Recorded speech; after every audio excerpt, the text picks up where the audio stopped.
ทำไม่ชุดแต่มันสิมือหาเรือนกักถามหา เอาน้ำมาถือไว้เพื่อบ่ให้ม้าหรือว่าสัตว์อื่นๆมากราบสบายดีพ่อแม่พี่น้องเนาะ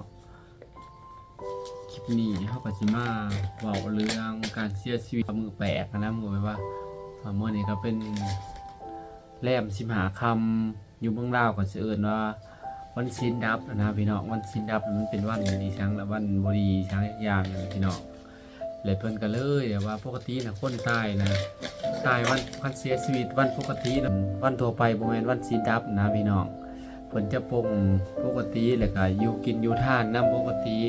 อะไรนี่ก็คือเพิ่นเสียชีวิตวันศีลดับพี่น้องวันศีลดับแล้วก็เพิ่นก็เลยบ่ได้กินได้ทานนำก็เลยว่าไปพังพี่น้องไปฟังเพราะว่าอยู่ลาวส่วนหลายแล้วก็นี่ก็เป็นบางเขตนะพี่น้องเป็นบางเขตเพิ่นก็พังบางเขตคือแถวตัวเมืองจะเลยแล้วเพิ่นก็บ่ได้ฟังพี่น้องเพิ่นก็จุคือเก่าแล้วก็มีครูมาสูตรครูนำหนาคือเก่าพี่น้องอันนี้ก็คือเคสนี้ก็คือว่าอยู่แถวๆเขตนอกพี่น้องเพิ่นยังถือหีถือของตามแต่เก่าแต่ก่อนนะพี่น้องเพิ่นก็เลยไปฟังเดี๋ยวปาสิยาสิพาไปสบบรรยากาศนะพี่น้องเนาะแล้วก็จะเล่าหีของประเพณีทางลาวสู่ฟังนะพี่น้องเนาะก่อนอื่นเบิร์ดเนาะพี่น้องพัทยาขอแสดงความเสียใจนำครอบครัวของผู้เสียชีวิตเนาะพี่น้องก็คือญาติพี่น้องพัทยาเองนี่แล้วทุกคนเพิ่นได้เสียชีวิตในมื้อวันศีลดับเนาะทุกคน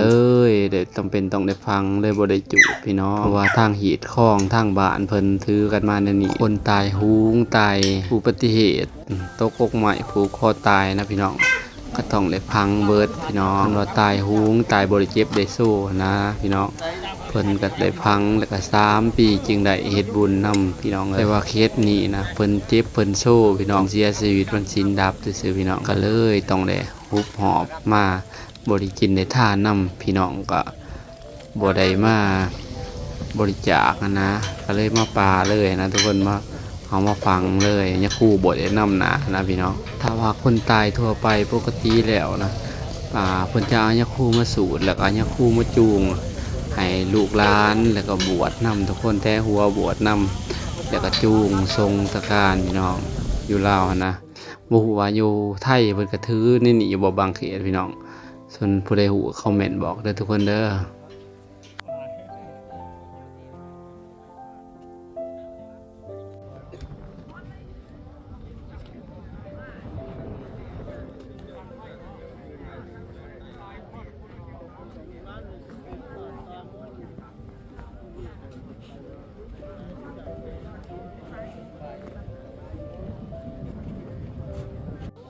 อันนี้เพิ่นก็กำลังขุดคุมพี่น้องเอ้ย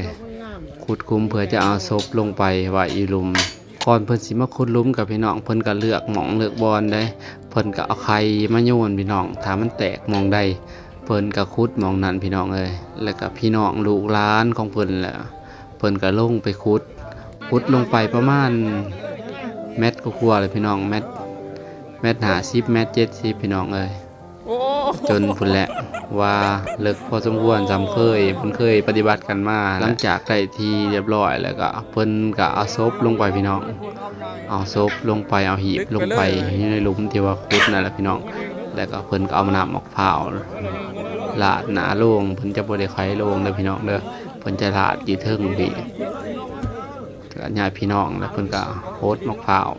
โพดน้ำมะพร้าวพี่น้องเอ้ย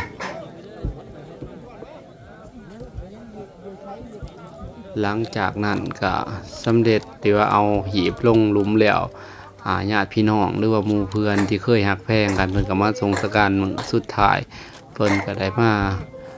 เอาดินลงหลุมพี่น้องในวันสุดท้ายนะหลายคนก็ซอยกันพี่น้องเอ้ยแล้วก็มาบอกลากันในมื้อนี้แหละประเพณีที่ปฏิบัติกันมาเป็นนี้นะพี่น้องก็เป็นบางเขตเอาพี่น้องบางเขตอันตายเจ็บตายสู้ตายอุบัติเหตุเพิ่นก็จูดเบิดพี่น้องเลยถ้าคือเป็นอยู่ในตัวเมืองก็อันนี้มันก็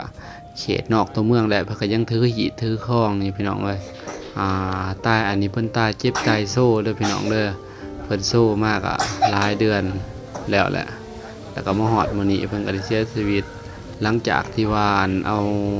หีบเอาศพลงแล้วพี่น้องแล้วก็มีสิ่งของเครื่องใช้ประจำวันเพิ่นเลยแหละก็เอาลงไปฝังให้เพิ่นนำทุกคนเพราะว่าอันนี้ก็เป็นความเชื่อของชาวบ้านหรือว่าลูกหลาน เพิ่นก็เชื่อว่าถ้าว่าเอาสิ่งของเครื่องใช้ที่เพิ่นเคยใช้ไปฟังให้เพิ่นแล้วเพิ่นก็จะได้ใช้ในโลกของเพิ่นในภายภาคหน้านะทุกคน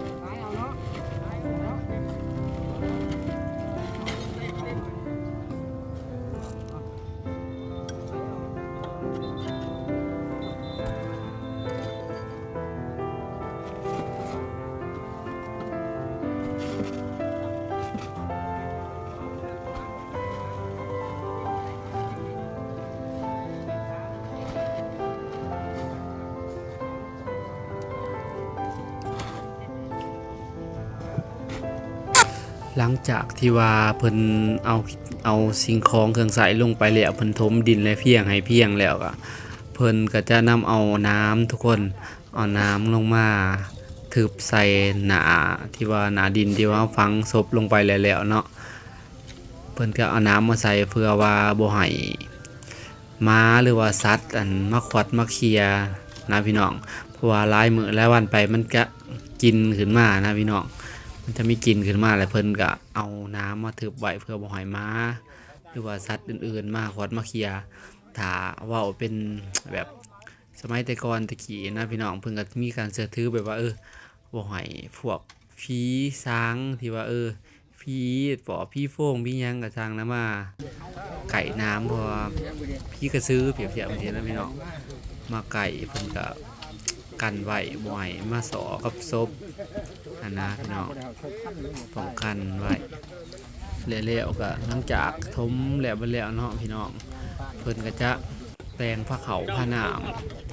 ให้เพิ่นในวันสุดท้ายเนาะพี่น้องเพิ่นมากินแล้วก็บอกล่ำบอกลาเพิ่นจูถูกบอกลาเพิ่นก็จะบอกว่าตายเป็นผีนี้เป็นเพิ่นแล้วก็บ่แม่นพี่แม่นน้องกันเด้อเพิ่นก็ว่าจังซี่เนาะพี่น้องเนาะเพราะว่า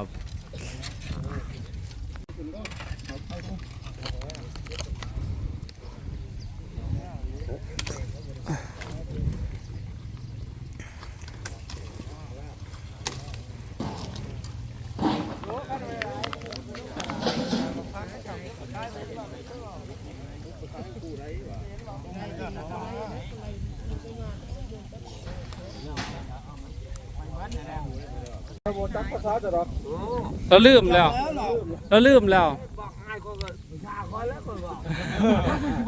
แล้วยังจืออยู่บ่จือเลยละ ทำไม่ชุดแต่มันสิมือหาเฮือนกักถามหาน้องแล้วบอกมาแต่เมื่อคืนนี้แล้วหลังจากที่ว่ากลับมาจากปราสาทนะพี่น้องเพิ่นก็เฮ็ดน้ำมนต์ไว้อยู่ในหน้าบ้านคนมากเอามาล้างมือหรือว่าวิดใส่หัวนะพี่น้องเพื่อกำจัดปัดเป่าสิ่งที่บ่ดีเนาะติดมานำพี่น้องเลยเจ้าผ้าเพิ่นก็จะเลี้ยงข้าวปลาอาหารมันก็คือแบบว่าต้มข้าวเปียกหรือว่าคอลนี่บ่พี่น้องฟังไทยเพิ่นจะไว้ต้มเป็นเส้นบ่เป็นเส้นพี่น้องเป็นหลอดสีเหลืองๆหั่นนะพี่น้อง